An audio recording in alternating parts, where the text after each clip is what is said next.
Hello and welcome to Basement Fodder, the only show whose host may be main eventing WrestleMania due to WWE injuries. I'm Todd. I'm Dave. it's getting ridiculous. We got the call to the major leagues, baby. Call to the majors. The bearded beast of the basement. Gotta get my attire ready. In the main event of WrestleMania, brother. Not if you're doing that voice. Nobody wants to see Hogan in a main event. Especially anybody from WWE. Anybody of the African American persuasion. Yeah.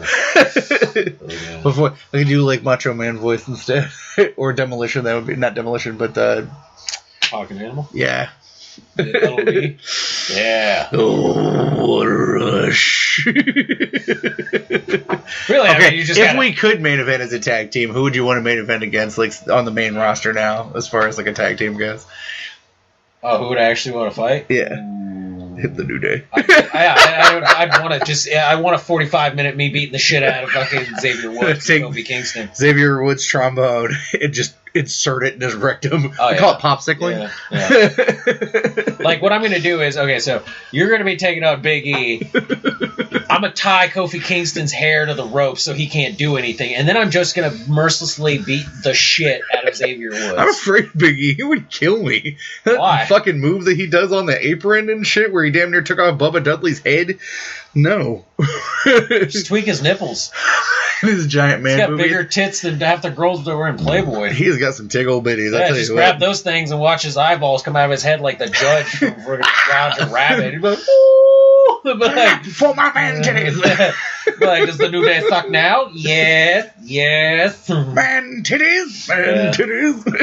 Like, oh! Well, this comes as a thing that we were talking about because John Cena, that's just been reported, has out 6 to 9 months missing WrestleMania with a torn one Raw. Say a torn lambrius or something like that. It's some sort of shoulder muscle injury. Yeah. He was back for one Raw. Yeah, one. Yeah, one Raw. That match against Alberto. Yeah, which I didn't even watch. I watched. You watched it. Yeah, it's all right. Raw, I'm going to be honest with you, Raw this week was just fucking terrible. Like, terrible to the point where I don't even feel like talking about it. Like, we could just glance upon it in this sort of way. Like, there was really nothing very memorable at all. Dean Ambrose was awesome. Dean Ambrose is always awesome. The stuff they got doing with him is awesome, and Kevin Owens. I like Kevin Owens is actually, like, I haven't turned the corner on him or anything like that, but since he lost the title, he's got fire in his ass. Yeah. Like, and his stuff has been really good. Yeah. Like, the stuff with him and Neville and the stuff with him and Dean Ambrose has been very good. Mm-hmm. Every week, Dolph Ziggler looks more like the result of a three-way between Shawn Michaels, Billy Gunn, and David Lee Roth. Yeah. Why? I don't know.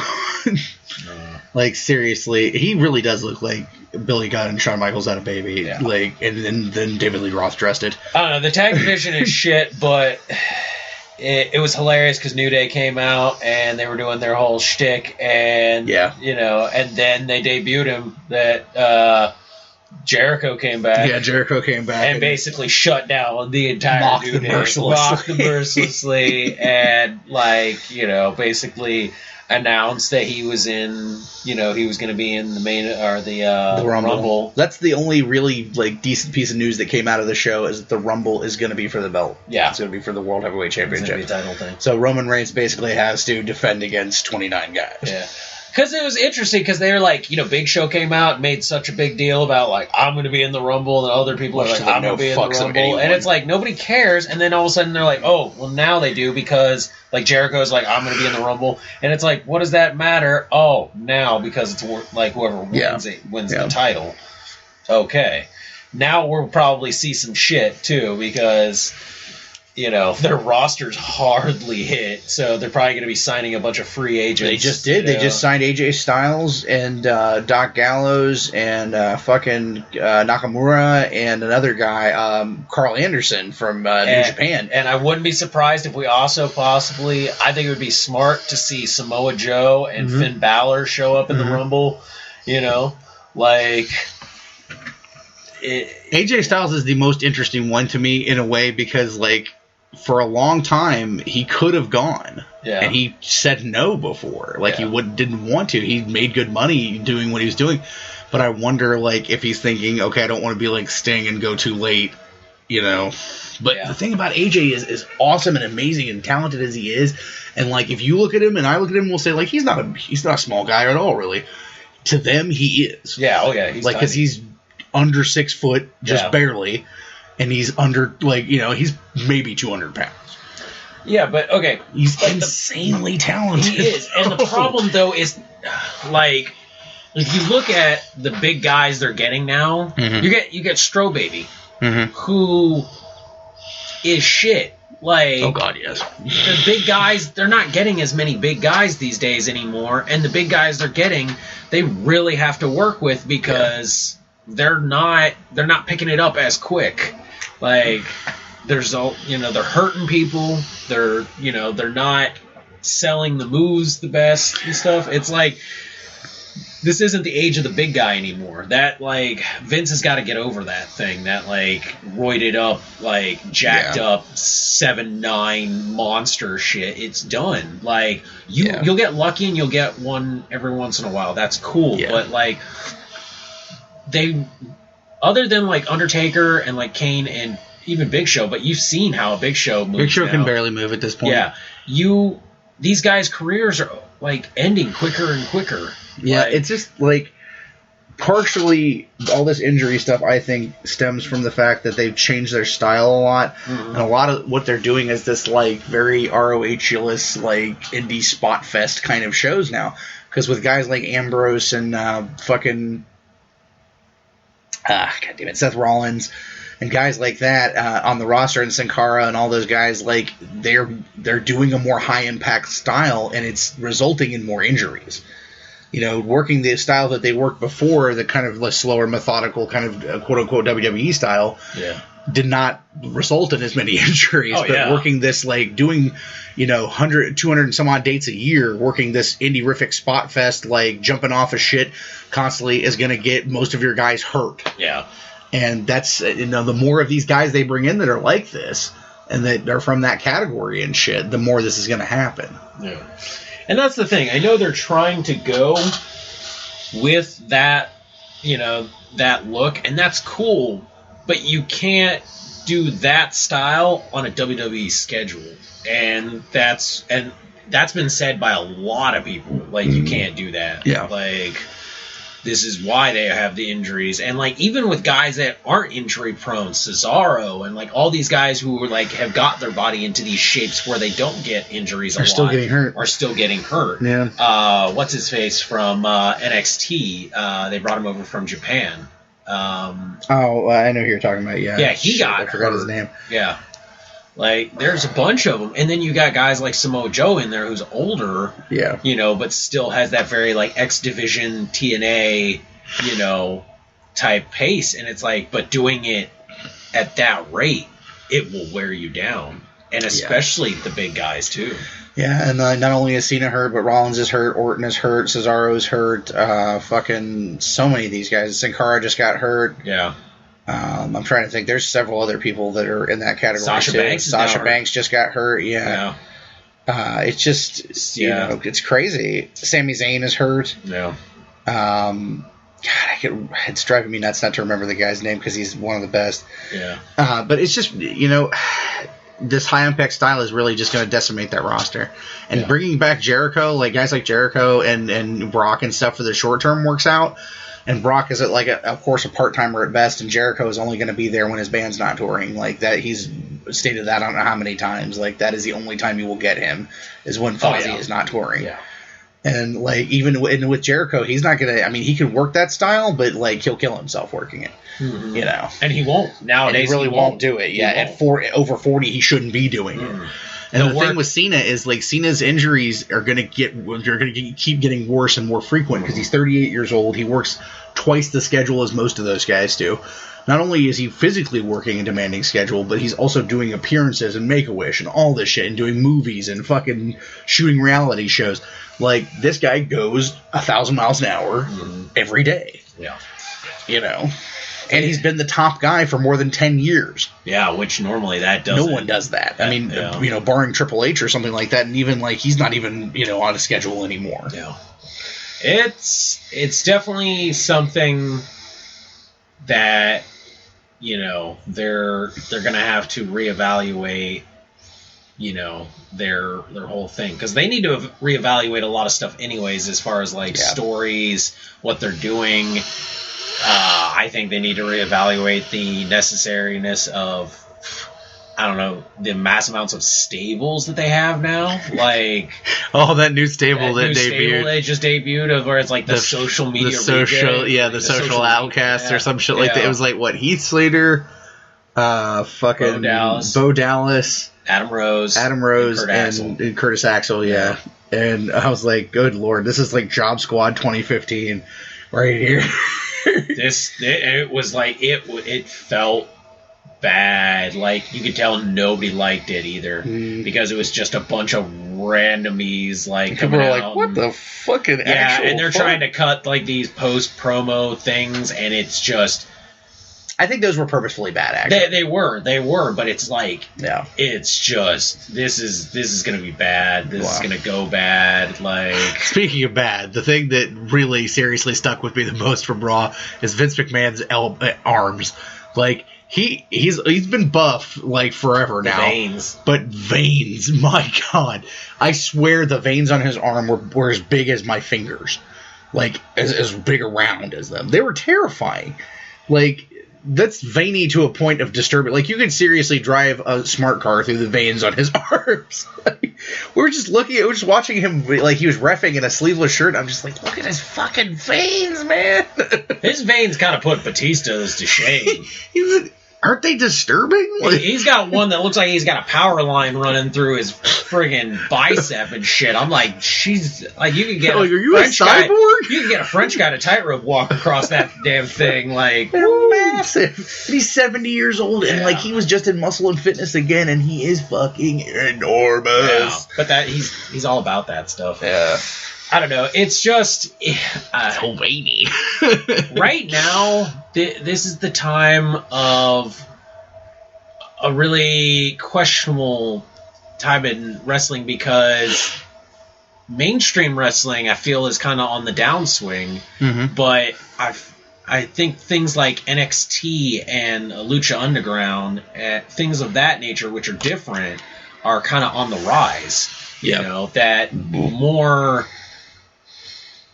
They don't really care about seeing these big mongoloid monster guys. Like, it's cool, but I want to see a guy my size who can wrestle, as opposed to a giant guy who can just, like, pick you up and throw you against the ring. You see that awesome force choke slam from that video that we posted earlier. I hate that shit.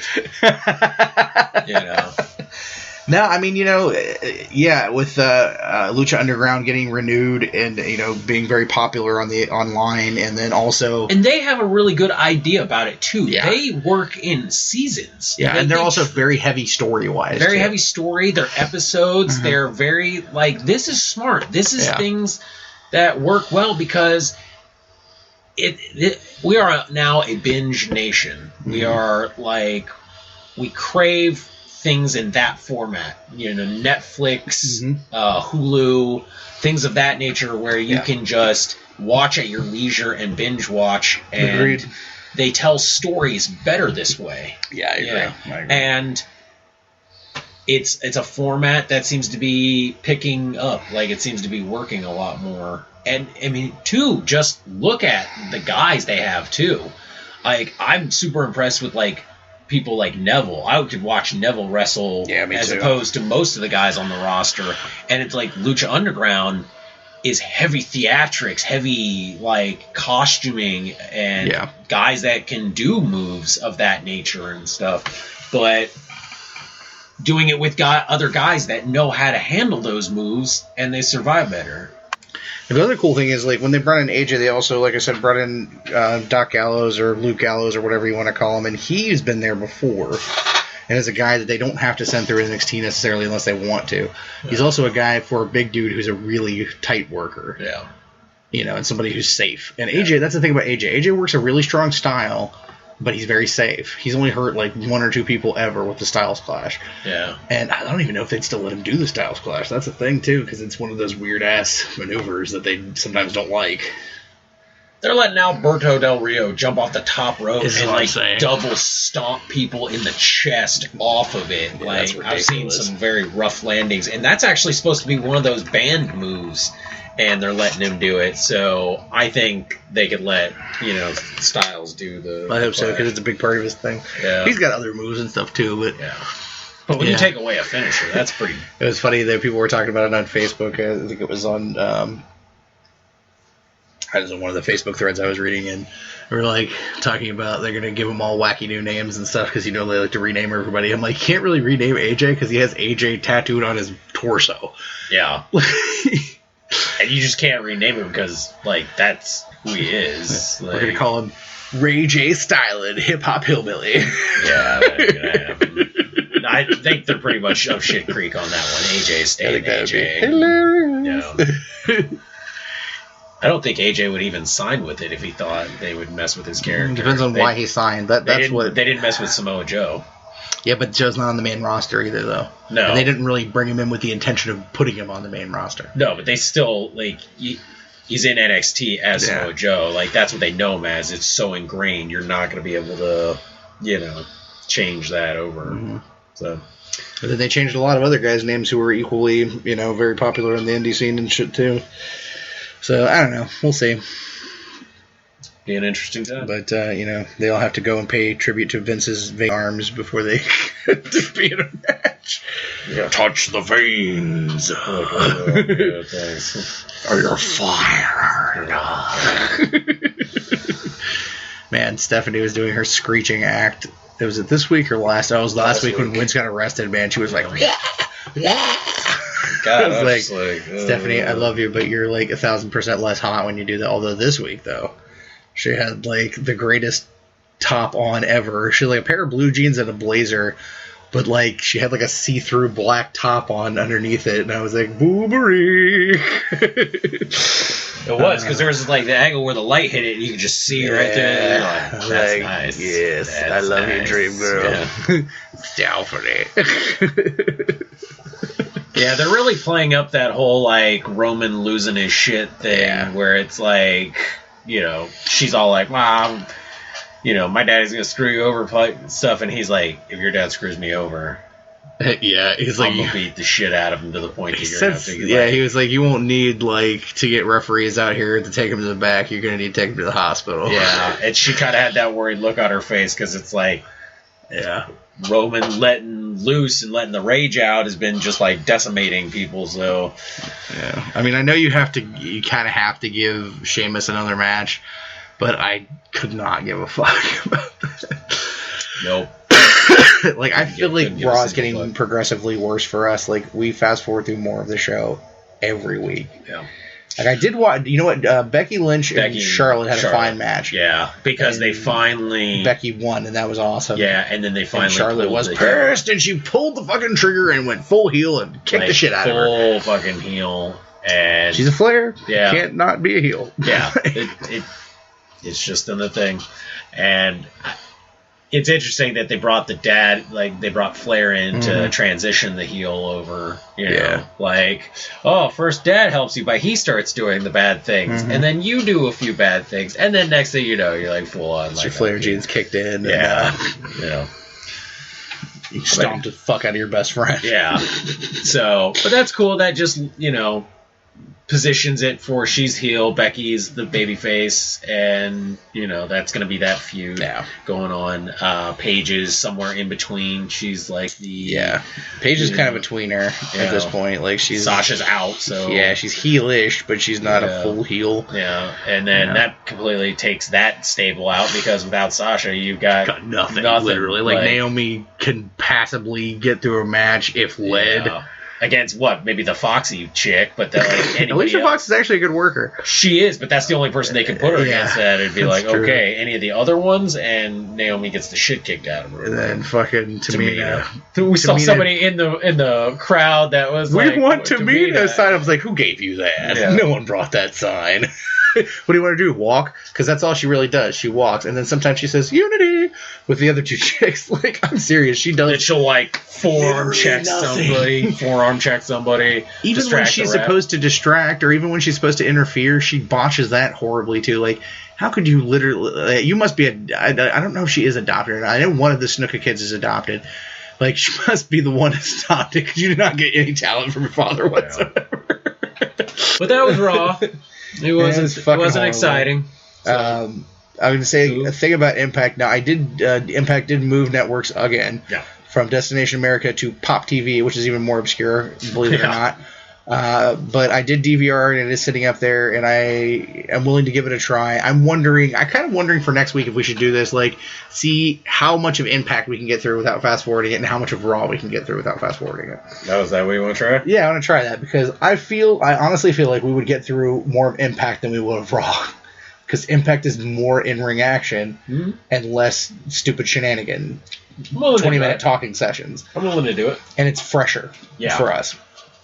So I'm wondering, if we could get. So my thing is, like, who do they still have, though? They've still got Angle. They've still got Mr. Kennedy or Mr. Anderson, whatever you want to call him. James Storm went back.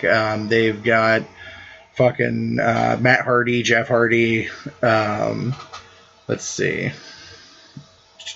Eric Young, Bobby Roode. They've got some. Their women's division is actually pretty solid. Oh yeah, their women's division could like stomp a shithole. Yeah, and then of course they've got the X division, which is awesome. Yeah. So it should be interesting. We'll give it a shot. See where it goes. See what happens. Yeah.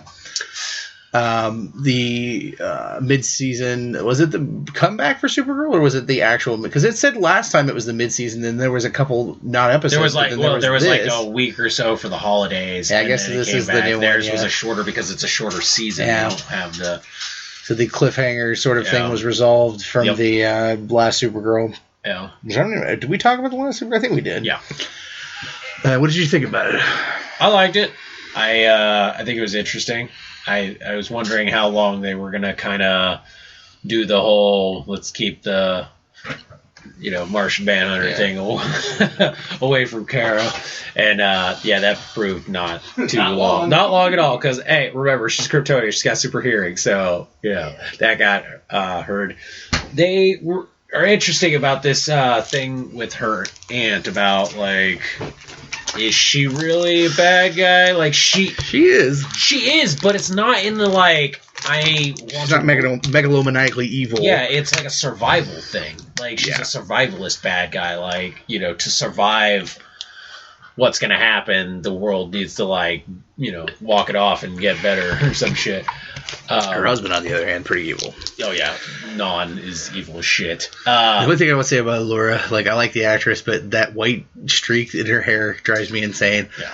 Because it's so poorly done. Yeah. Like I can't believe this is on a national television show. It literally looks like the worst piece of a wig you've ever seen that they just like stuck up in.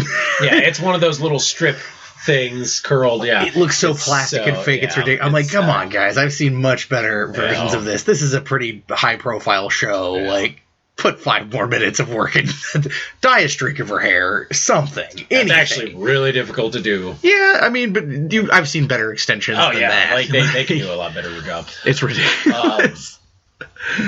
What else? They're really quickly showcasing the more Luthor aspect of the Max Lord. I don't even want to say the Luthor aspect, because I honestly want to say I think he's doing a better job.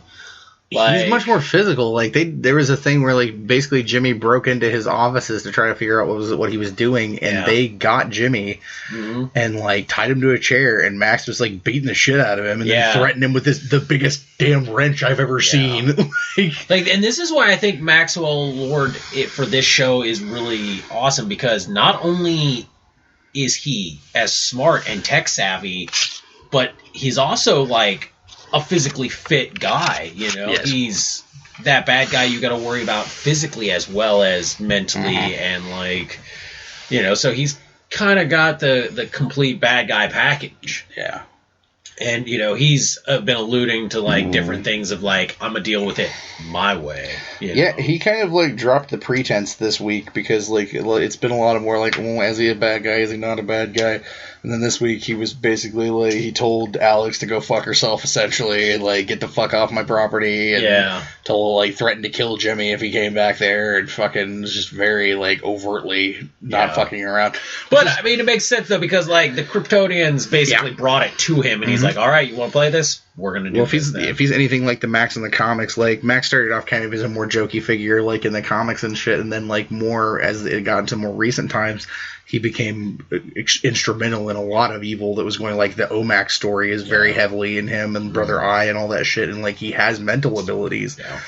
But, like, I don't know if they're going to explore that or not, and it would be cool if they did.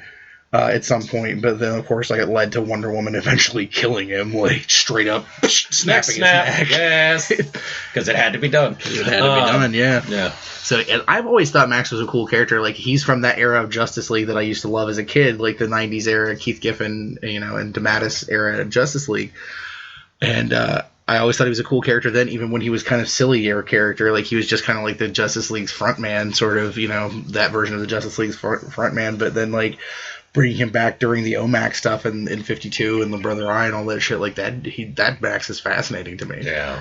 Because he's like that sort of xenophobic, anti-alien. Whereas, like, Luthor's very honed in on Superman. Yeah. He's very like, if you're not of this earth, I will kill you. Yeah, like very much. Yeah.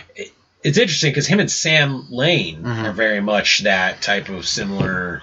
You gotta love Glenn Morshower playing Sam such Lane. A dick. Glenn Morshower, I'm sure that he's the nicest guy.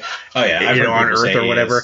But he is like, he should have it on his business card, like actor/professional douchebag, because in everything he's the biggest douchebag he could possibly be. And like, he's that kind of douchebag that makes you hateful watching him. Like, I want to fucking smack you.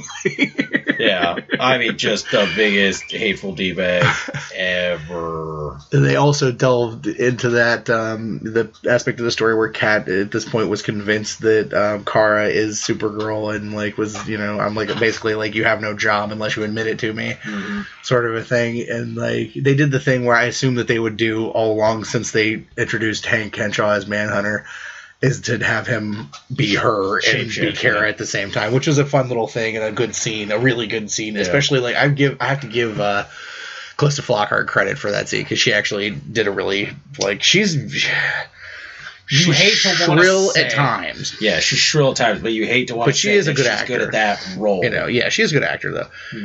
But she is very shrill at times. And then, man, when they did there was that scene on the roof where Kara is up there and he's still, in the form of Supergirl, and then as he lands, he transitions from Supergirl to Martian form into Hank Henshaw. And I was like, oh god, just stay in Martian form because I want to look at it longer. It's so awesome. Yeah, but it's so beautiful. They do a great job. I love the scene where she's like, "You're a Martian," and he's like, "You're from Krypton." How is that like any less believable? They keep doing this great thing, I think the third time they've done it, at the end, like, she's sort of like texting an IMing with Clark. Yeah, you love that. And I love it. It hits me in a fun way every time, because like, they can't use him really, like, as much as you would think, like, okay, these are the situations where they would need to have him in there logically, and then they're like, okay, we understand that, so this is what we do. And it is, because like, with this one, they showcase, because like, you and I had argued about this. Yeah. Where if it was like Kryptonians, he would be there. He would be there. And it's like, because unfortunately, this is one of the things I don't like about him, is like, he feels that if it has to do with Krypton, he's responsible for it. But I guess, sure, but it's always how it's been that way. It's always been and I think that's a dick move. I think that is especially one of those dick moves, and I like that they're not letting it happen in this series. I mean, they don't have a choice, but... Well, I mean, I would hope even if they could use him, they wouldn't for this, because it does kind of showcase where this is her city. She's in charge. Like, this is hers. This is her family. It's just one of those things where it's like, sorry, I don't feel he needs to, like, you know, throw his dick on the table and be like, I'm Kal-El, I'd be like, yeah, okay, well, fuck off. Well, I understand, like, in the comics it makes sense because, like, he feels that responsibility, and also, ultimately, he's probably best equipped to deal with it physically, you know, as opposed, like, to match them. Mm-hmm. Depending on which version of Supergirl is, like, the version that they use here, which is actually his cousin, but, like, many versions of Supergirl have not been. They've been, like, adopted cousin sort of a thing that's not really a Kryptonian. But, like, I think they even mention it, like, they say something about, you know, him and handling things, and she's like, yeah, well, technically, I lived on Krypton longer than he did, like, I grew up there and shit, so it's, like, more something that, and I get that, like, totally, and, but, yeah, if this were the comics, he'd done been there by now, and helping, not necessarily taking over, but helping. Yeah. And it is, and it's one of those things, like, with the texting, he's like, if you need my help, you know, ask, and she's like, you know, thanks, and I will if I need it and stuff. Because it's like, using him just enough. Like, it's giving you enough of explanation of why he's not busting in there and doing this shit. And it's showing the trust he has for her, like, you know. And it shows that little, like, he is, it lets him be a character without actually having him be a character, which is, you know, cool, because it is the thing you have to deal with when having a Supergirl show, is you have to deal with the fact that he's not there. Yeah. You know, and then you can't really use them. Like, they've used all they can use. Like, just little bits here and there and little flashes and glimpses. You've got the silhouette, you got the text, and you've got through Jimmy. Yeah. Those are, like, your avenues like to in him. The like, the episode with, what was the armored dude? The one she beat, but he couldn't. Oh, Reactron. Yeah, Reactron. In the Reactron episode, he saved her when she got knocked out, but you didn't see it other than a flash. Yeah. And so, like, they use it just enough to remind you, yes, he exists, and we're not ignoring the fact that he exists at all. Yeah. He gets mentioned quite frequently. He gets mentioned all the time, you know. But there's always things... I was afraid before they started, like, how would they deal with this, and they've actually dealt with it exceptionally well, I think. Like, Jimmy's constantly reiterating the fact of, like, you know, I still talk to him and stuff, but he's very much like, this is a choice you need to make, and you need to do these things on your own. Like... I'm not going to be there. I can't always be there to bail you out, and I shouldn't, you know, like, but if I need to, type thing. And she's very much like, thanks, but also, you don't need to. Yeah. And I like that. And what's awesome is that show actually just won an award. Yeah, it won People's Choice Award for Best New Drama. Which is great.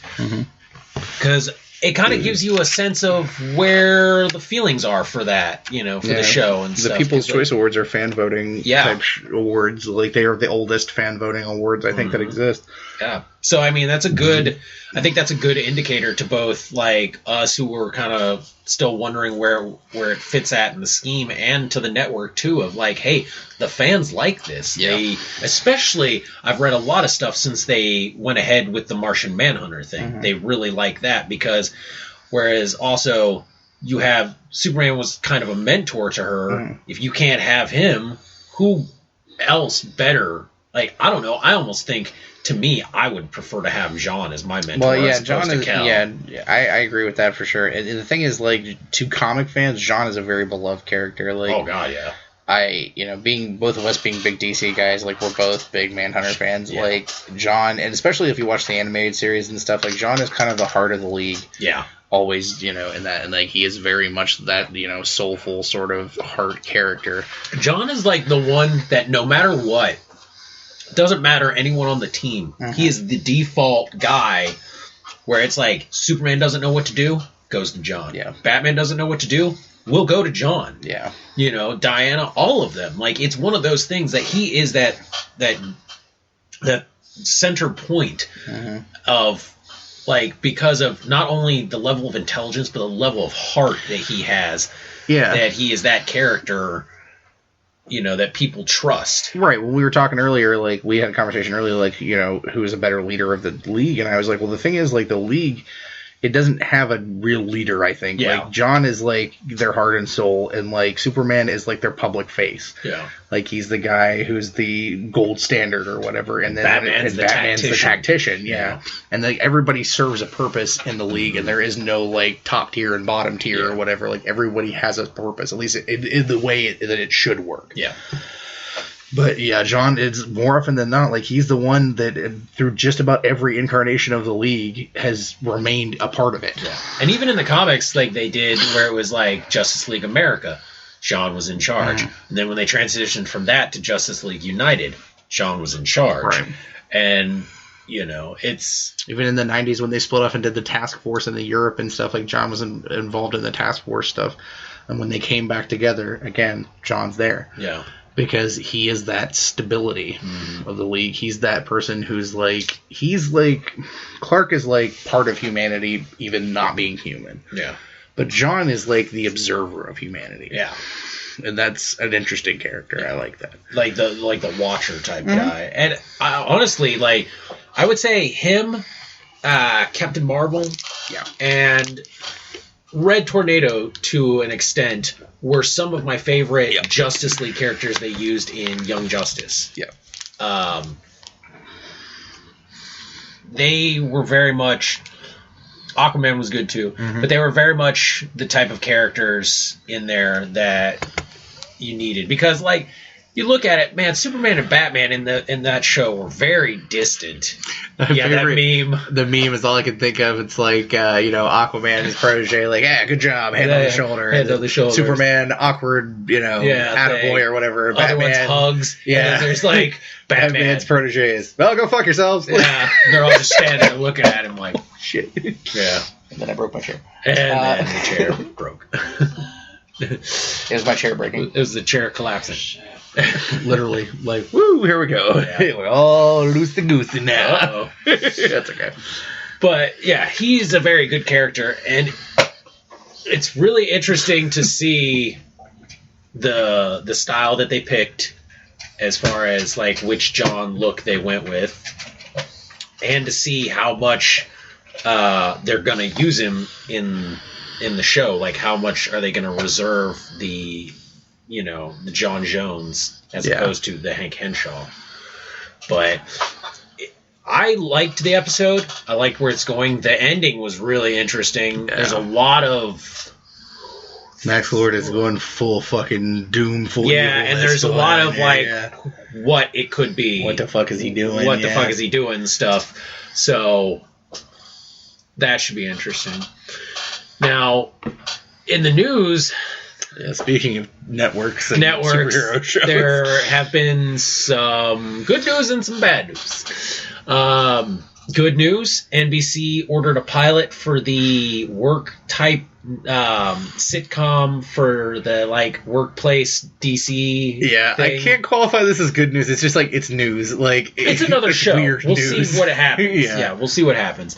It's one of those things we've talked about. Powerless, I think. Yeah, it's basically, it's going to be mentioning all kinds of big names. We might see some C-lister guys on there, but it's probably about It's a workplace comedy that's set in the DC universe, but it's not about heroes and stuff. It's about, I think, an insurance company or something weird like that. It seems to me that it's probably going to end up being like The Office, and you said it would be a cross between The Office and Big Bang Theory. And I'm like, boy, I couldn't want to watch that less. Yeah. But I was like, hey, but both of those shows were popular. I fucking hate both of those shows. And on a somber note, I can't even really say this is a somber note. Unshocking note. The unshocking, but it is somber because it's one of those things that you kind of were always hoping might go through.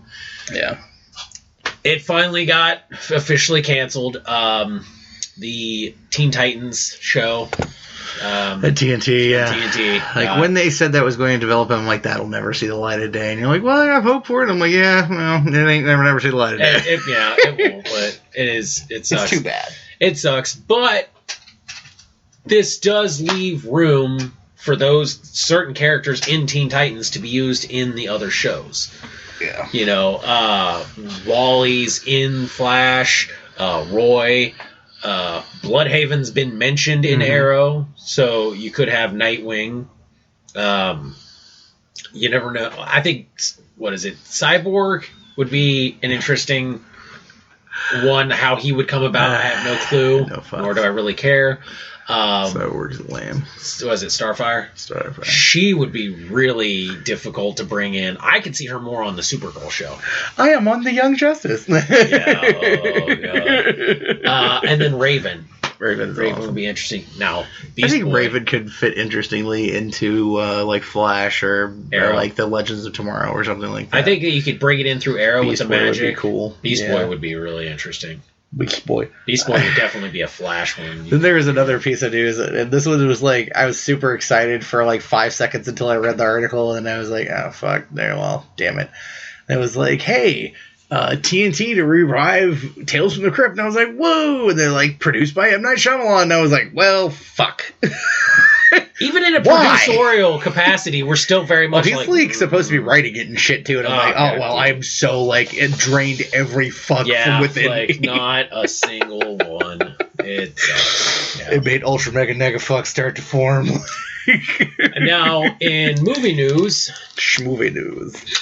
Pacific Rim 2 ain't happening, kids. It's not happening, kids. It's not happening. I'm not surprised by this one either. I was really happy when they said that he was trying to do it, and I think had the last movie, like not even just Pacific Rim 1, but it had his last movie, Crimson Peak, had that made money, I think that they would have gone forward with it, but Crimson Peak basically stink bombed hard. And I don't understand why. I don't either, because I didn't get to go see it either, but I wanted to very badly. Like, and I don't know, like it just wasn't mainstream enough, I suppose. Well, I don't even think that. I think it was like whoever decided when it was supposed to come out picked the worst fucking time. Like, and you know what? This is sad because like we already know it's not going to happen, but this definitely kills any chance of a Hellboy 3 movie. Yeah, ever unfortunately, happening, you know. So. I don't know. This doesn't bode well for any of his movies getting made anymore now. Yeah, Guillermo has not been on a good winning streak. He is, however, going to be doing a Voltron animated series for Netflix, which I will be interested in for sure. Voltron, one of the few anime-esque things that I ever liked as a kid. Yeah. But yeah, I'd be excited to see that for sure. That would be cool. Sorry, guys. It wouldn't be our show if I wasn't gassing it up. Mm-hmm. But yeah, I feel bad because I loved Pacific Rim. Oh God, yeah, it's amazing, and he's extremely talented. But and we could have always had hope that we're like, oh man, maybe Pacific Rim and Godzilla, that would be cool. Man, that would be awesome. But no, but it was not. Maybe in comics. Yeah, you never know. In comics, hopefully. You know, you never know what'll happen, but you know, I feel bad for him because I know very much that he wanted to do it. Yeah, and I also know that Crimson Peak was a real passion project for him, and I'm sad that it didn't do well. But I mean, that's how it goes. The Star Wars is still doing insanely well, to the shock of no one. No one, yeah. No. I may actually go see. I think we were talking about going and seeing it together. You seeing it again, me seeing it for the first time. Yeah. I'm interested enough. That'd be cool. The Forest is coming out this weekend, which I think I probably will go see that. Because I know you want to see that one, and that then you want to see and the boy. Yeah, which looks fun. Lauren Cohen is. I want to see the Forest. Really. You're just not into creepy doll movies like I am, though. They're not. I don't know. I find them creepy, in a fun way. I guess if it's like, for me, Annabelle was like one of the few exceptions because it's based on a true thing. And the thing is, that one's not your atypical creepy doll movie either. It's just not. It's like possession. Yeah, it's possession, stuff. And it's set up differently and shit. Like, this one is your more traditional creepy doll movie. Like, and those don't do anything for me. I don't find them scary. What I think is interesting, like, is the plot of it is basically like this not Victorian, but this like old English couple. Like Lauren Cohen have her babysit. No, well, yeah, she answers an ad for like a nanny babysitter or whatever, and when she goes there, she would be babysitting is like this disturbing ass looking porcelain little boy, and they're like, here are the rules for it, and it's like you can never leave it alone, and you have to lock the doors and blah this blah that, and she like thinks it's a joke at first, and then like it ultimately is the truth, and like I think that they think it's like possessed by the spirit of their dead child or something, essentially. Yeah. That and like just the trailer like was enough to be like, oh, that's interesting, like it's my kind of movie. I like old dark house shit. Yeah, you liked that stuff, and it's like, to me that doesn't not your do kind of movie. That's fine. Yeah, and that's like, but The Forest, however, I definitely want to see that one because it is based off a real place. Yeah. It is, and it is a very fucked up place, and I'm very like, yes. Now, I would see it, the boy, purely because of her. Yeah. But I'm like, not even really you really kind of. Maybe if we went to the movie tavern and get chilled back in some sweet food and, could scare people like we did with Annabelle. And it's under $5. I think it's like $7 or something like that. I don't know, however much it normally is. If it's under $5, I'll do it. It's not. I'll kick in the extra $2. It's not getting any more than $5 out of me. It doesn't. So you'd go see a matinee then. It basically. doesn't. Yeah, it doesn't look worth more than $5. I would say it might be a cheap seats thing. Or whatever. I cheap seat the shit out. Yeah, I would cheap seat it. Not full price movie. But the Forest, though, I will actually. Yeah. I think I will pay full price for that because it looks interesting enough to me. It's got a good horror movie. Now, around Christmas. A lot of folks have been asking us when we're going to review another comic, and we have picked one, and we've both read it. Yep. And I'm not going to give spoilers or anything like that, but it will be the next show. It will be, the next show we'll be talking about it. It's very cool. Yeah. It's called The Shepherd, and we're going to talk about it and review it on the show, and then I'm actually in progress of setting up a Todd File show with the guy who wrote it. Yeah. And possibly both guys who wrote it, actually, because it was co-written by the author and his son, who's in college. It's a very interesting story, very immersive, it pulls you in. I don't want to talk too much about it, but I'm very excited to be talking about it. Yeah. So for all you guys that were like, hey, when are you going to do that? Yeah. Next episode. So we actually have something this week that's a little different. We usually don't do interviews on the show unless somebody comes down to the basement, to hang out with us, and then occasionally here and there because we have our own interview deal or whatever. But you do. Well, that's what I'm saying. But in this case, it's different because we actually do have an interview that we recorded a little earlier today, and it's with the creator of a computer game. One of them. Yeah, one of the creators of a computer game. Rob Buchheit is his name. I fucked it up. I did. I asked him when we got on the Skype how to pronounce it. He told me, and then I immediately fucked it up said one of the ones that he said. I said Buchheit, which is not far off. But I would have said Bouchette if I hadn't have asked him. So at least that was semi-close. Yeah. But Rob was cool enough to come on and talk to us about the game called Project Resurgence. Yeah, because their Kickstarter's going on right now. We're going to go ahead and cut to that interview so you guys can listen to that, and then we'll come back and do a little wrap-up at the Listen to it, love it, check it out, and then make all your other nerdy gaming friends go check it out. Yes. It's a good thing. All right, everybody, we're back here with Rob Buchheit, who is one of the developers of the Resurgence RPG game. Rob, welcome to the show. Hi, guys. Thanks for coming, talking, chatting about the game. You did mess my name up, actually. We just talked about this. You're right, I did. I said Buchheit, didn't I? It's Rob Buchheit. Scary kite stuff. At least I didn't say Bukkake. Well, thanks for that. Yeah. No worries. So right now, you guys' game is on Kickstarter. It is. How long is the game on Kickstarter? So far, I've seen that you guys have about 30 days left, 33 days left. Yeah. Let's see. We launched it on Tuesday. Nice. We were planning on a 36-day campaign. Cool. Generally, that's the best practice if you're it's a first-time project and stuff, so you have a little more time to build up your audience and everything. And we launched on Tuesday, and we got $4,000 in the first hour. That's really good. Yeah, it's fantastic. And then we hit 32 by the end of the first day, and I was like, oh my god, is this really happening? It is crazy to sit there and watch the numbers as you're watching, because even as fans, when we watch Kickstarters, we're like, Jesus, it's done that already? Or man, it hasn't moved as much as I thought it would. It's interesting to watch the numbers play around. Yeah, I could not stop, really. I was looking at it all day, and my friends were texting me look at it. I'm I know. I have to actually do things now. Stop telling me. I'm already looking. Yeah. Updating every couple seconds. Okay, so for the people that don't know, Project Resurgence, give us a little bit of info on it as far as what it is game-wise. Sure. So the basic description I have, and the one that's on the Kickstarter page, is it's an episodic, single-player computer role-playing game inspired by the classics of the late 90s.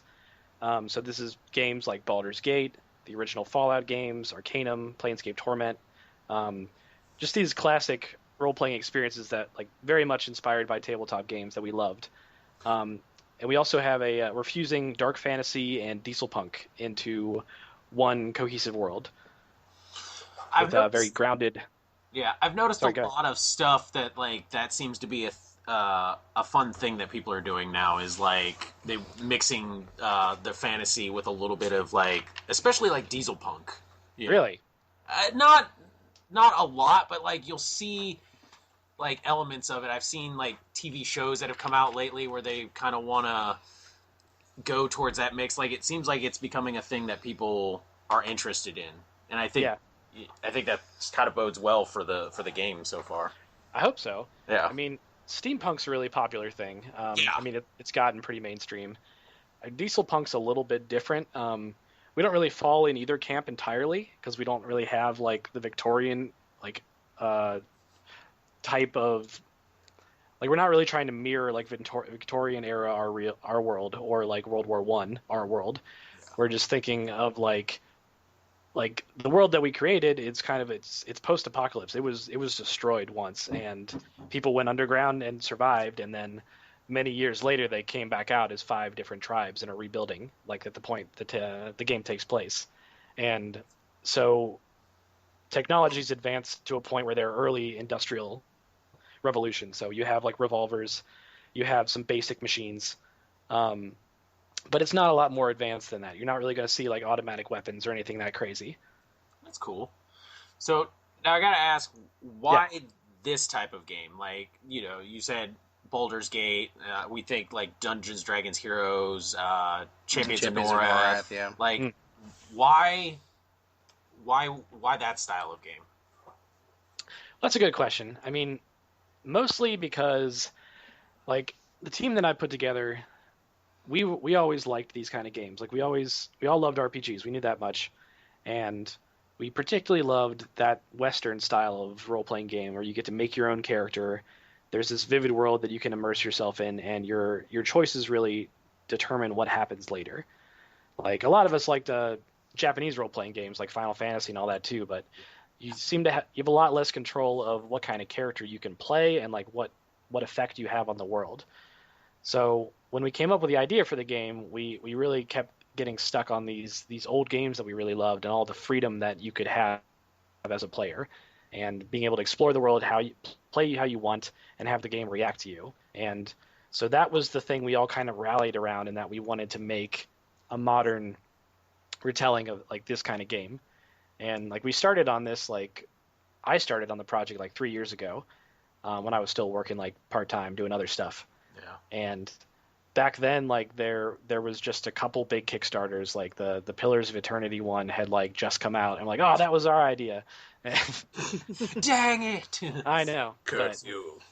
There's really not that many of this style of game out these days. So yeah. That's what we were talking about. It is kind of one of those things where you don't see so much of them anymore. That over the top, very much like you are in control of the story. Because like what you were saying with the Japanese ones, Final Fantasy, it's a great story. I'm a fan of those ones. See, I've played them. But it's very much you're riding along with the story. You're not really in so much as control as you'd think. You're more just like a passenger in that storytelling. Yeah. I think Chrono Trigger is the only JRPG I can think of that really gave you much choice on like how the game was going to end and stuff. Yeah, absolutely. And I think that's why that was a big fan favorite. But yeah. I think it's awesome. Also that from what reading that you're going not only with the hack and slash style, but also with the turn-based RPG elements as well, which is something that you don't see very often. Yeah. Right. I mean, I think that's one of our key features. Like we've been planning on doing that since the very beginning, because like people who play role-playing games are usually very divided on which style they like. Like some people really like the adrenaline and having to use the reflexes of the real time with pause stuff, and other people they don't like that kind of pressure and they want to take it slow and plan out each of the movements of all of their guys individually. So at the beginning we're like, well, why can't we just do both? Like if we build one system that both combat modes can kind of play off of, like why wouldn't we do that? So people have been there's been some reservations from like backers and stuff, like, really, can you pull off both of them? And like, well, yeah, we think we can, because we designed it from that in that manner from the very beginning. So basically real time is just a sped up simultaneous version of turn based. Yeah. My question about that is, like, if you're a person who just likes the hack and slash, or if you're a person who just likes turn-based, like, is that going to be an issue? No, you can play totally in one mode, either mode, if you want to. Like, we're not forcing you to play in either mode at any time. So it's really up to the player whether you want to stick with one or switch back and forth based on the situation or whatever. You can even switch mid-combat if you want to. I definitely applaud that, because I'm definitely a more hack and slash guy, and generally if there's the turn-based stuff, the RTS, I get very annoyed by it. that seems to be the general thing. like you have like your Dark Soul players and you have like your XCOM players, and they don't really mix that much. Nope. No. We're like sitting there shaking our fists at each other like, everything you love is wrong. I don't like you and everything about what you do. Yeah. So, I know you guys talked about, like, it being old school, and you can definitely tell that by the style of game that you chose, with the, over the top, very much that way. But you also said you wanted to do new, inventive things. How do you feel, because, like, this is things that we hear as, like, game fans. We hear this a lot. Like, do you feel that you guys have done a really good job as far as bringing the new stuff that you've showcased? Hey, sorry, I think my headset died for a minute or so there. We did hear a little sound. We weren't entirely sure. Well, it's plugged in. I think it's good to go now. So, like I said, you guys have chosen an older school style of game, but you've said that you want to do new and inventive things with it. Do you guys feel that you were able to... that you're doing the new stuff that you've wanted to do with it, or was it a little bit more challenging to bring the new things? Yes and no. I mean, well, the game's not finished, first of all. Right. we made a prototype, and so the money we're raising is to finish episode 1. So, like, I guess I don't find it that hard to innovate personally. Because, I mean, there's the style of game, and there's the stuff that we loved about it, but there was also stuff that annoyed us. Yeah. Like AI, usability, all that stuff can be better, typically. Yeah. So, I mean, I really like... I mean, I've always been into game design, so I really like looking at that stuff and trying to really pull apart, like, what made it special and what people really enjoy, and then putting a modern spin on it so it's streamlined and it's as fun as it can be without being overly complex. Yeah. And we got a great team. We've got a great group of guys together working on the game, and so especially because we're all really well versed in the other games that are out there. So it's really easy to look at, like, what other games are doing and, like, what worked and what didn't work for them, and kind of decide how we want to push our game forward in that respect. Yeah, I saw in the list of, like, games that you were talking about too, you also had a lot of, like, newer style stuff, like Witcher and like, different games of that nature that also influenced the game that you're doing now.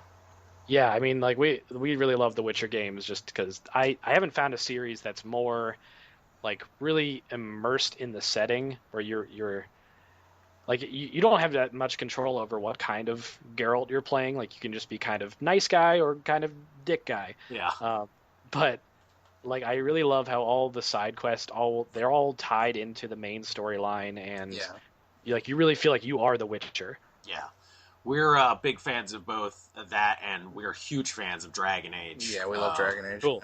That's definitely one of our big ones. Nice. You said that from what your website was saying and from the Kickstarter, I've got a lot of that. The two top priorities in this game is storytelling, which Todd is definitely excited about that. Yeah, like he's the storyteller guy. I am the DM. I'm the butt kicker. That's like, let's just go kick its ass. But you also, another top priority was freedom as a character to make all these kinds of choices. The class thing is interesting to me as well. Yeah. The lack of defined classes in that way. Mm-hmm. I can elaborate on that a bit more if you guys want to. Yeah, go for it. Sure. Like you said, freedom is very much important to us. Like, we really, like, I think there's nothing worse as a gamer where you're sitting down to play a game that you're excited about, and then, like, the play style you want to do just is not fun. or it seems like the game wants you to play a different way than what you thought you were going to do. Yeah.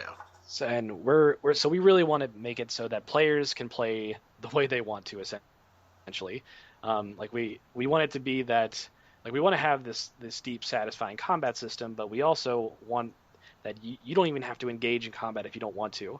Like, if you want to build a character that's good at talking their way through trouble and stealthing through encounters and stuff, like, we probably can't pull off all entirely like no kill playthrough except for like with a stretch goal, but that's definitely the kind of freedom that we want, where you're not kind of forced into playing a certain way. And some of these games that have tried like the kind of the tech magic split before, like they kind of made you choose one camp, and they're like, oh, these are mutually exclusive, you can't use one or the other. Yeah. I mean, if you're good at one, you can't do both, but like we are trying to have as much freedom as possible. So like if you want to be a magic infused gunslinger, like we want to empower players to do that. That's awesome. So you can be as versatile as you want, and the only downside is that you're losing some specialization you could have by choosing to spread out more. So our system is kind of like you're choosing. We have all the abilities in the game are called talents. So you earn talent points when you level up, and you can put them wherever you want. And all of the talents are grouped into these talent trees, which we call disciplines. So you start out with some basic ones, and you can learn other disciplines by meeting certain characters in the game and getting trained in what they know, basically. And then so you can build your own class based on the disciplines that you know and where you decide to put your talent points. So it's really up to the player and what playstyle you want to focus on. Nice. I know you guys were talking about also the choices that your character makes will have a very visible effect too. Because sometimes when you make choices in games, you're like, you don't see it till later on, Right. Yeah. or it is kind of one of those. It's not as gratifying in certain games with that way. But you guys are very adamant about it being a visible effect. Oh yeah, like anything that seems like it might be a important decision, like we want there to be short-term and long-term effects for that. So that could be anything from the person you're talking to's like personality. I mean, or their liking of you changes based on your interactions.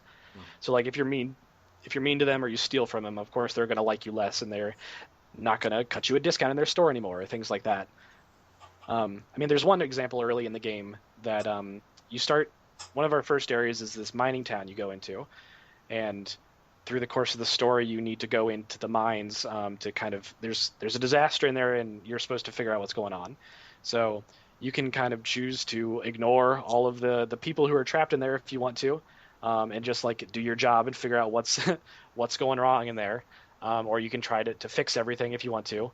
But then when you get out of that, you're ultimately going to have to answer to the town, because this mine is their livelihood.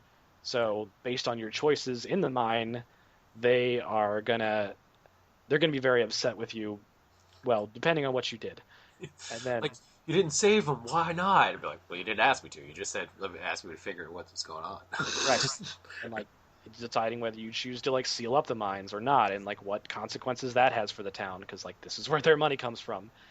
And then we also want to bring those choices back later. So, like, based on what you chose to do in this early part, you might encounter some of those characters again later and find out what happened to the town.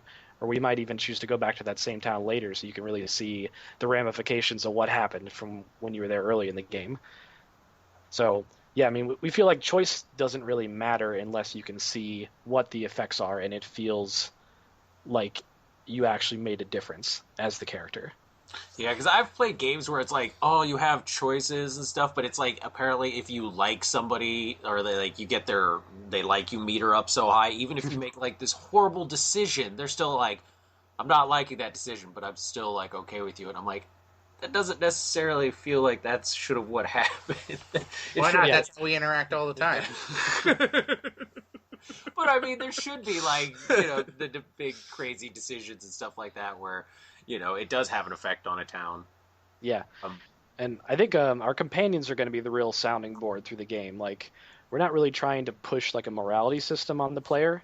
Mm-hmm. Like, we're not giving you like good or evil points and everything. Like, I think Dragon Age 2 did a pretty good job of it, where you kind of got influence with your characters based on your actions and stuff. But you could also kind of game that system in there too, where you could just be a dick if you had people around you who like that kind of behavior. Like, you could just completely change your personality based on who you had with you. So we're trying to think of some systems that kind of encourage you to be consistent, and like characters will call you out for not doing that. So yeah, we want them to really respond to what you're doing as the player, so you can kind of think about your actions and how that affects the other people in the world. Nice. Yeah, I think Mass Effect actually did a pretty decent job of that. I mean, they had the Paragon and Renegade sort of choices, but they also had that kind of like it's very reactive about what you do. Yeah. Yeah, my only problem with that one is when I was trying, like maybe I'm trying to pressure somebody a little bit, and then the Renegade move was just like way over the top. Yes. Like, I thought I was going to intimidate somebody, and then I like jack him in the face. And whoa! You mean to do that? Well, I punched out the reporter again. Why did I do that? Because it's fun. My problem is I'm not quick enough on the trigger. Sometimes it'll be like, "Hey, Paragon choice." I'm like, "Shit, where's that trigger?" Oh, guess I'm punching somebody. Somebody's got to get punched. So, you've said that it's going to be episodic. Yeah. Yes. Now, I've seen different types. There's like the Telltale style episodic, and then you kind of have like your expansion episodics with like MMOs and stuff. Yeah, I know. MMOs. Where do you feel your guys' view of the episodic is gonna kind of fall in that area? Yeah, I mean that's a good question. We've been having a lot of people ask us about that as well, because I mean when people hear episodic, they usually have very firm connotations. Like they're like, oh, this is Half-Life and we're never going to get the ending, or this is Walking Dead and I expect an episode like every month or something. Yeah. I mean, we did use episodic just because we felt it was the most recognizable term for what we're trying to do. And I mean, that is like, we're making episode 1 right now, and it is going to be a complete story, like beginning, middle, end. Like it's going to have its own climax and its own conclusion to the story that is central to episode 1 and the area that it takes place in. And then later episodes are going to have their own story arcs and take place in a new area of the world.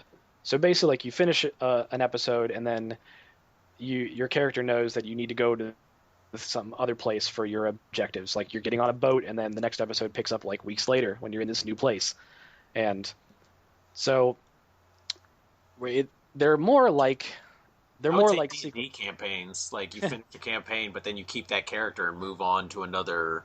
Yeah, I was thinking like, well, I equate everything to comics. So I was thinking like 4-part issues, like 4-issue run, and then go to the next 4-issue run, sort of a thing. Yeah, I mean, it's very much like a story arc in a comic book. Like the stories are like the stories in a comic will go over many issues, or like one graphic novel essentially. But yeah, I mean, we compare it mostly to like a movie series or like a book series, where each one is its kind of self-contained, its own complete story, but each one adds to the overall story that you're going to discover over the course of the series. And so, like, people will need to play all the episodes in order. You can't just like pick up in the middle. And you are making one character that you're taking through the whole storyline. And you'll have companions who stick with you or come in and out of the party based on their own objectives and your choices as the player. And so we're thinking we can finish this first episode in about a year. That's what we're saying on the Kickstarter page. And the other episodes, we think we can get those done in a bit faster. So probably like 6 months to a year for those, depending how the first one goes. So it's not like as like episodic like Telltale, where you're getting these episodes every month. Like it's a lot more like a sequel or an expansion. Yeah. What do you think? Do you have any idea as to the average gameplay for a player during each episode? I mean, you're talking like time or what? Yeah, like average, like hours time sort of thing. I mean, the ballpark that I've been giving people is like 5 to 10 hours. So like 5 hours of like dedicated main storyline, and then an extra 5 hours of side content, like depending on how much like extra conversations and side quests you want to engage in, and just exploring the world fully. And if you play in turn-based mode, it'll take even longer too. But some people think that's like, oh, that's not very much game time. But I mean, like, we're more focused on quality over quantity. Like some of the best games I played were under 10 hours, and those were like amazing storylines that I loved every second of. And we don't want any downtime, any just boring filler, you know? Yeah. Now, as a player, are we able to? Have you guys thought about if able to just like kind of like roam around in the world, not necessarily doing side quests or anything like that, but you know, like almost grinding with like just spontaneous creatures and stuff, like kind of like you can do in Skyrim and some of the Final Fantasy games. You could kind of roam around and there'd just be random monsters. Yeah, I mean, a possibility. You kind of do that in Baldur's Gate too. Baldur's Gate too. Yeah. There's some of that. I mean, we're trying to avoid grinding because usually, like, typically that's used as kind of a filler mechanic where it's like, oh, you're not powerful enough, so you got to go wail on these repetitive enemies using the same tactics for a couple hours to build up your stats. Yeah. Like, we're mainly giving experience points. Like, we have a experience-based level up system, so we're mostly giving experience for quests, like advancing your objectives and making things happen in the world. Okay. So you will get some experience for fighting and using your skills and doing other things. Yeah. So that's the main way to boost yourself is by doing those other things, like sneaking around, like picking locks, winning conversations, or just basically doing whatever you want. I approve of that heavily. Yeah. Yeah, thank you, because level grinding drives me insane. Yeah, not a fan. So like we will probably let people. Like basically, we're thinking each episode is going to be its own part of the world, and you can kind of explore that as your own pace and discover the story and do whatever you want. So you're kind of be in this constrained area, so you can't like leave that and move on to other places. Yeah. But we're letting you go wherever you want in that area, and we haven't decided yet on whether we're going to like make enemies like respawn and things. But there are some people who like, I guess it's not as fun to revisit an area and just it's completely vacant. Like, it would make sense for other monsters to come in if you've been gone a long time. Right. Yeah. I think, like, some of it, though, is, like, with the set amount of game time that there is, sometimes I know in, like, earlier levels, not necessarily in a grinding sense, but it's just fun to kind of, like, roam around, in that world. Oh, yeah. I mean, exploration's a big factor. Like, it's one of our central pillars, and we're thinking of that in terms of the conversations and just the world. Like, we want it to be fun to explore it and find the hidden away stuff. Nice.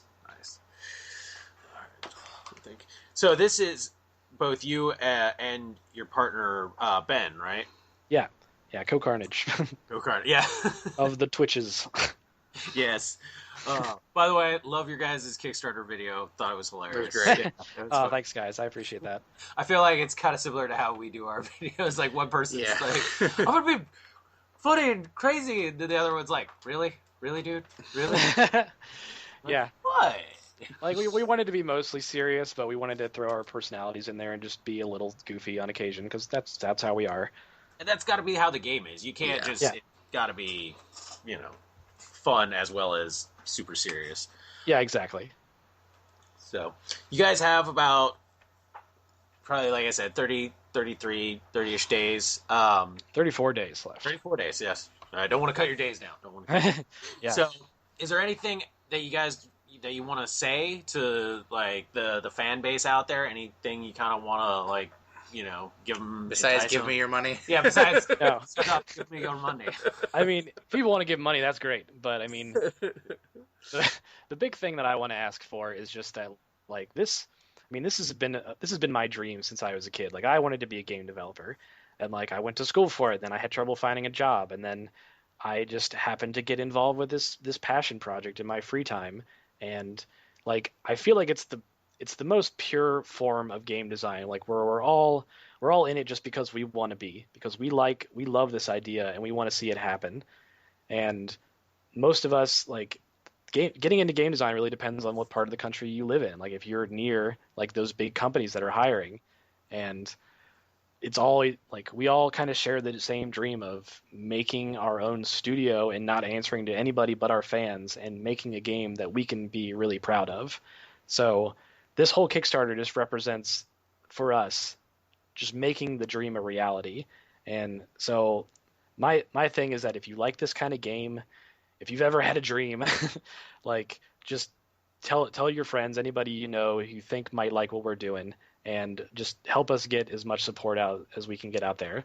Like, we're really just like, the money's great, like we do need to hit a goal, but we're really just looking for support and as much word of mouth, people talking about what we're doing. And I mean, I think one of the things that makes us one of the things that's special about us is that we're really trying to have a very, like, we're really trying to connect with our fans. Like, we want them to be involved with this process, and like, we want to know that we're making a game that they want.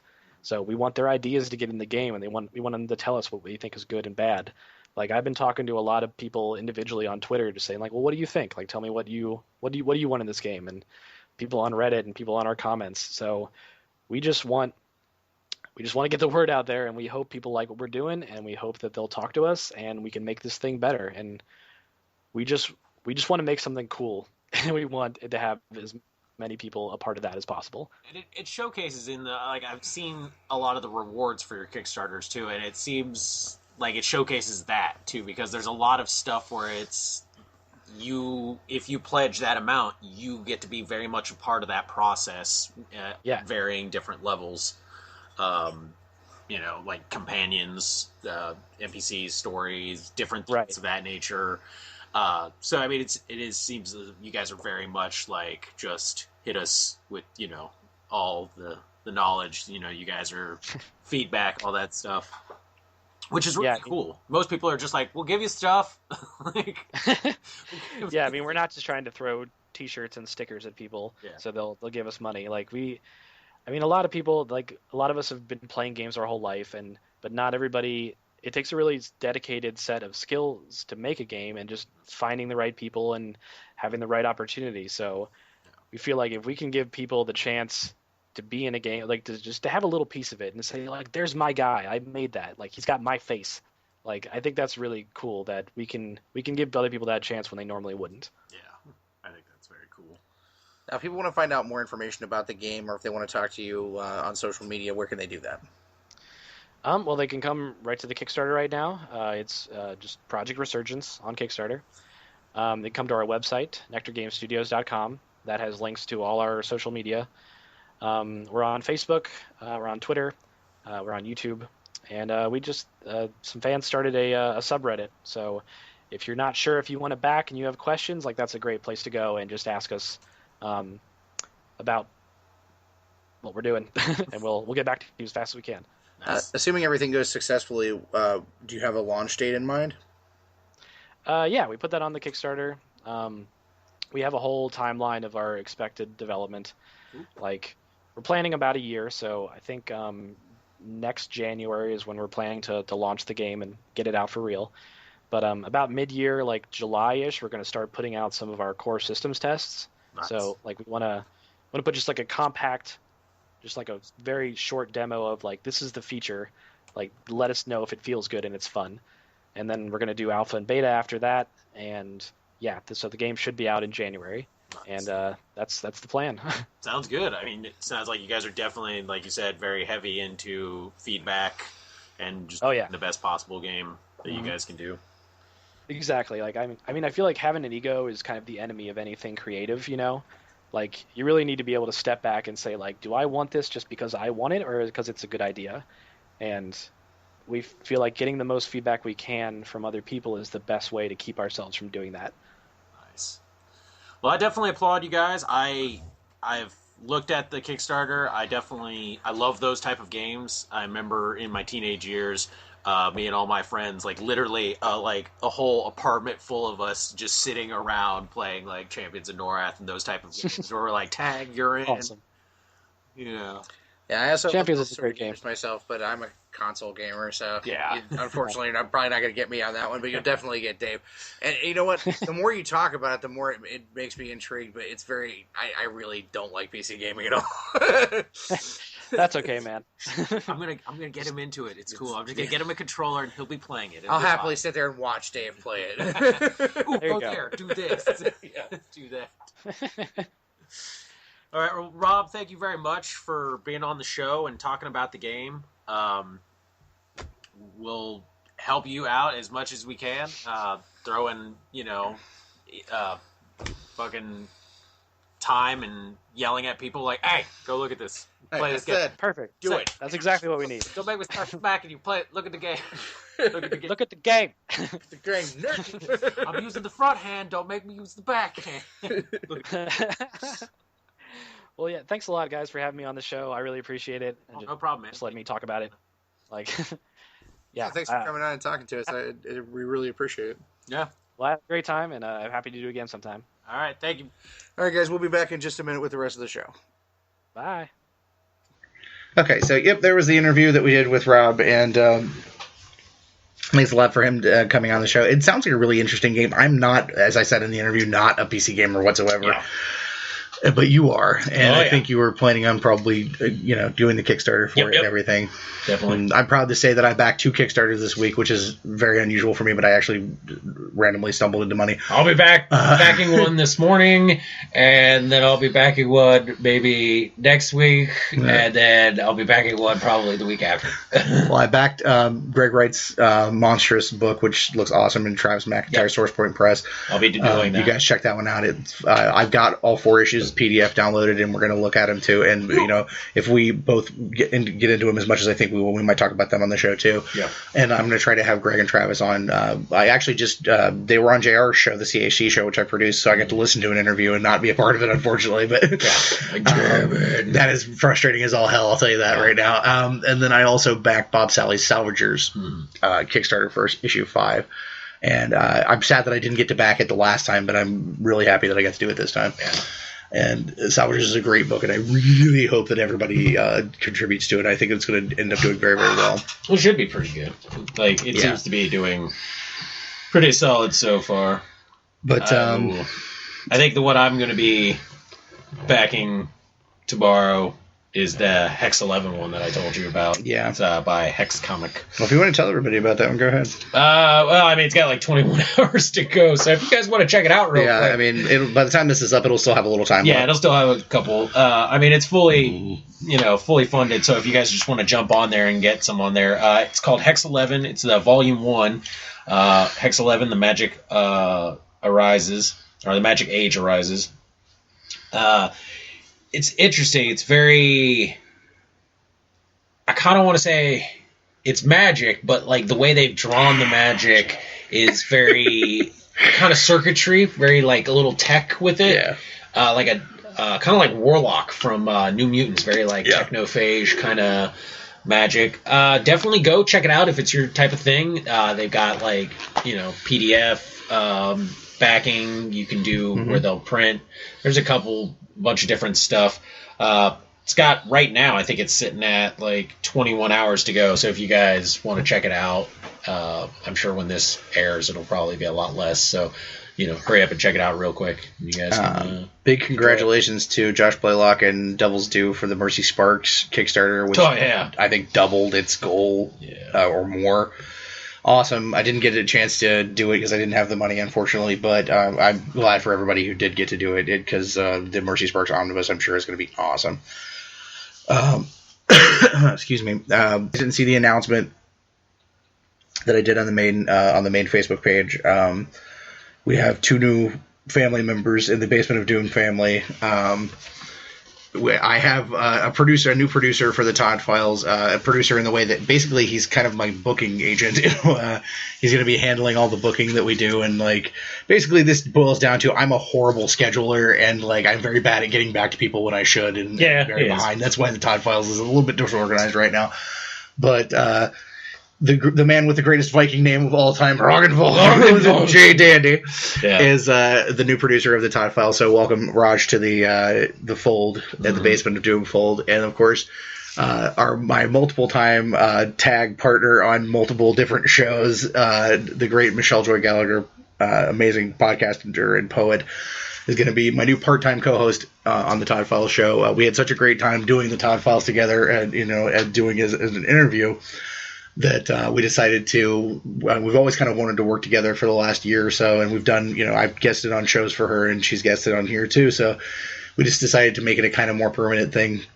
And it's going to be tricky because mostly the episodes that she's going to be able to do are ones that we can record really late at night because she's in California and has 2 little ones. And so, like, if you don't want little one interruptions like we got on the show that we did together, you kind of got to do those late at night. Yeah. So, but yeah, she's going to be able to tag in for some of the episodes, so that's going to be really great. And it's awesome to expand out the family of the Basement of Doom.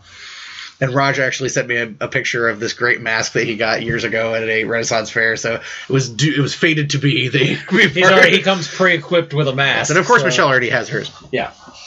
So I know you made a visit down to Piqua. Yes, I was in Piqua. This past, which is an hour and a half away from here, I think. Yes, I like to travel. What can I say? I like to do it. And I was lucky enough to be taken to a comic shop down there called Are You Game, which was run by Paul Lee.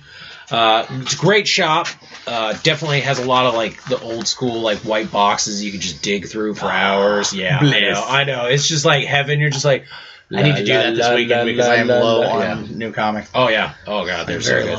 Had all kinds of fun stuff. He had that Thor helmet. Oh god, I drooled over this Thor helmet that he had. I've been looking on the internet for it. All life size like Thor replica helmet, and I've been like looking everywhere. Was awesome. We were talking about a bunch of the conventions, Jeb City. But he was cool enough to like throw some swag, some con swag our way at All Cheerleaders Die. These awesome Wolf Cop. What do you call these bags? They're messenger bags. No, not messenger bags. They're like the little drawstring backpacks that you wear. A couple of those for us. Wolf Cop badges. But all kinds of stuff. A lot of crazy stuff. Cool. Definitely a fun shop to go to. So if you guys are in the Piqua area or the surrounding areas, I would definitely check it out. It's a great shop. Yeah. Especially if you guys are like the comic lovers that just love to get in there and find those treasures, like dig through white boxes for hours. It's definitely your shop. So, go talk with Paul. You can check their Facebook page. It's facebook.com/RUGame, all one word. Game, yes.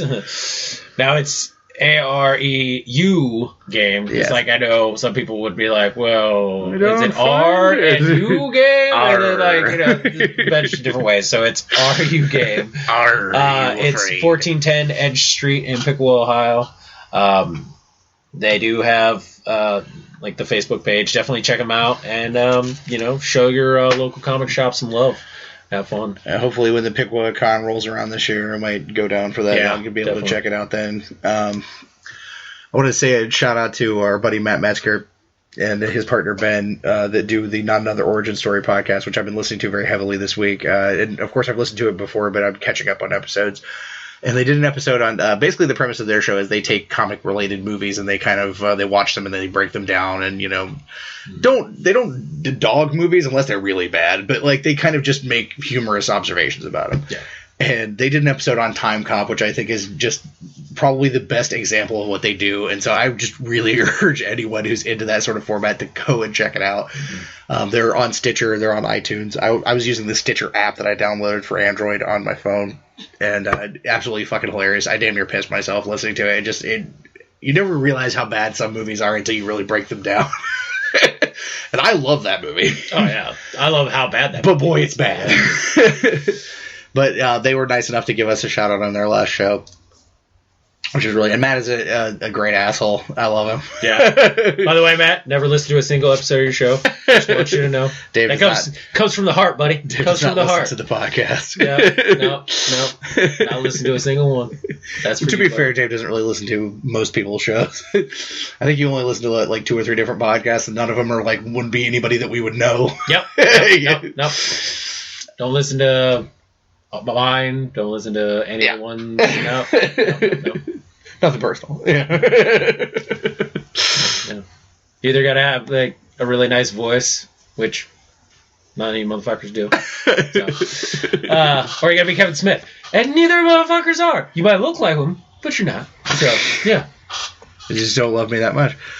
You already listen to it real time when we're doing it. So, and to be fair, you listen to me talk 24 hours a day just about. So yeah, I'm not going to be like, hey, can you stop talking so I can go listen to your show where I can listen to you talk some more and maybe somebody else? No, I'm good, thanks. I really want to listen to it some more time. Because half the time, I'm listening to you doing the interview as it's happening. So no, I'm not going to go listen to the show. I would have sent a message out to my other podcast partner for the for the other show that I do called Geek Dig Pod. Clint, he's in the hospital this week. I remembered this more than you did. I know, it's terrible. It's seriously 5:30 in the morning. I wanted to say, I'm glad that he's feeling better. He was in the hospital over the weekend, and then again, I think he was in the hospital 2 separate times. And it's not good holiday. He, like me, is a diabetic and has some diabetic-related issues. Damn dirty beaties. I know, man. The beaties. Wolford Brimley would not approve of of us right now. No. But I'm glad that he's feeling better, and I hope that we didn't actually get to record together this week. I think he did kind of a post-hospital wrap-up show, which I did not listen to. And this is when the nurse decided to give me this thing, and they told me to bend over, and right in the poop, sure. Right in the poop. Let me go through the point by point of how I got this catheter inserted. But hopefully we'll be back this weekend. I think we've got Bob Sally booked to be on the show to talk about Salvagers and the Kickstarter and stuff. I actually turned Clint on to Salvagers, and he read it and was like, "Woo, this is awesome!" So we got to get Bob. Yeah, I remember you telling him about that. We're gonna have him on, and then we're also gonna have I can't remember his last name, Ben, who does what's the name of that comic? I am terrible today. It's too early for me. Judges. The comic's called Judges, and I've downloaded all the issues, but I haven't actually got to read them yet. But he's had Ben on a few times, so I'm gonna be interested to hear more about the comic, and hopefully I like it. But I think that's going to wrap it up for this week. I hope everybody liked the interview, and we'll be back next time talking about the comic that we're going to talk about, the review. And hopefully more wackiness and news to come. And TNA and Raw. So unless they suck so bad, then we fast forward through the whole damn thing. Unless they both suck so hard that mostly you'll just hear like a 20-minute rant of us talking about how the state of shitty wrestling these days. Yeah. But that's going to wrap it up for this week. I'm Todd. I'm Dave. And until next time, the basement door is closed. Later, bitches.